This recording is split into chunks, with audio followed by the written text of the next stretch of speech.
প্রিয় ষষ্ঠ শ্রেণীর শিক্ষার্থীরা, পড়াশোনা করি চ্যানেলের পক্ষ থেকে তোমাদেরকে অনেক অনেক অভিনন্দন।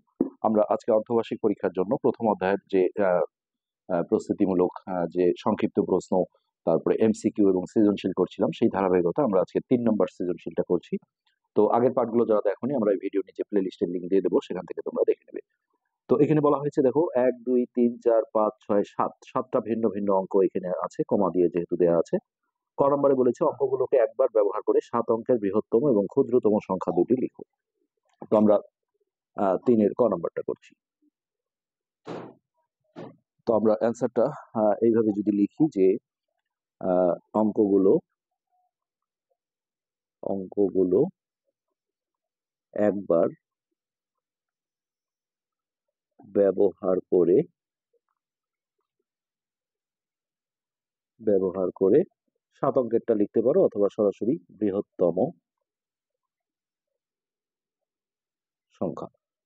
তো এখানে দেখো 7 অঙ্কের বৃহত্তম সংখ্যা যেটা হবে সেটা হচ্ছে 9। সবার আগে 9 দিতে হবে, তারপর 8, তারপর 5, তারপর 4 3 2 1। তো এইখানে কিন্তু প্রতিটার মাঝখানে কোনো কমা দেওয়া যাবে না। এটা যদি কমা দাও তাহলে হাজার লক্ষ কোটি এই অনুযায়ী কমা দিতে হবে। তো একক দশক শতক হাজার, একক দশক শতক হাজার, অযুত, লক্ষ। এরপর এই অঙ্কগুলো একবার ব্যবহার করে এখন আমরা যেটা লিখবো সেটা হচ্ছে ক্ষুদ্রতম সংখ্যা। জাস্ট এটার উল্টো ভাবে লিখলেই হয়ে যাবে। অর্থাৎ 1 2 3 4 5 8 9। তো এই হলো হাজার, আর এই হচ্ছে লক্ষতে আমরা কমা দিয়ে দিলাম। তো এর সাথে সাথে কিন্তু ক নম্বরটা আমাদের হয়ে গেল। তো এরপর আমরা খ নম্বরটা দেখি এখানে কি চাওয়া হয়েছে। 3-এর খ, কয়ে প্রাপ্ত সংখ্যা দুটিকে যোগ করো এবং যোগফলকে কথায় লিখো। তাহলে দেখো আমরা খ নম্বরে গিয়ে কয়ে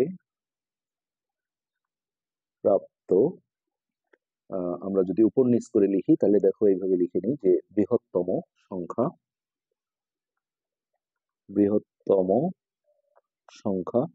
9 8 5 4 3 2 1। তারপরে এইখানে আমরা লিখব ক্ষুদ্রতম সংখ্যা। তো এই যে এই সংখ্যাটা লিখব 1 2 3 4 5 8 9। আচ্ছা, এরপর এই সংখ্যা দুটো জাস্ট আমাদের যোগ করে নিতে হবে, যোগফল। তাহলে 9 এর 10 এর 0 হাতে 1, 8 এর 9, 9 2 11 এর 1 হাতে 1, 5 এর 6, 6 এর 3 9, 4 4 8, 5 আর 3 8, 8 আর 2 10 এর 0 হাতে 1, 9 এর 10 আর 1 11। তো আমরা একটু চেক করে দেখি আমাদের যোগটা আসলে ঠিক আছে কিনা। 1 1 0 8 8 9 1 0। হ্যাঁ, আচ্ছা, এখন এটাকে দেখো কথায় লিখতে বলা হয়েছে। তো কথায় লিখলে আমরা হচ্ছে যে প্রথমে কমা দিয়ে নিলে আমাদের সুবিধা হবে।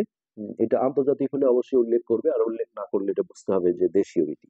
একক দশক শতক হাজার, অযুত, লক্ষ, একক দশক শতক হাজার, অযুত, লক্ষ, নিযুত, কোটি। তো এখন আমরা দেখো সহজেই বলে দিতে পারবো যে এটা কথায় লিখলে যেটা হবে সেটা হচ্ছে 1 কোটি 1 কোটি 10 লক্ষ, 10 লক্ষ, আর 88,910,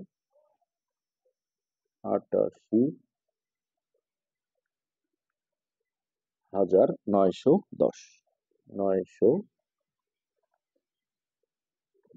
এটাই হচ্ছে আমাদের অ্যান্সার। তো এরপর আমরা গ নম্বরটা দেখি।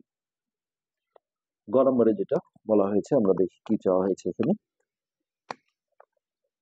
ক্ষয়ে প্রাপ্ত যোগফলের সাথে 5 অঙ্কের বৃহত্তম সংখ্যা যোগ করো এবং প্রাপ্ত যোগফলকে বিপরীত ক্রমে সাজালে যে সংখ্যা পাওয়া যায় তা লিখো।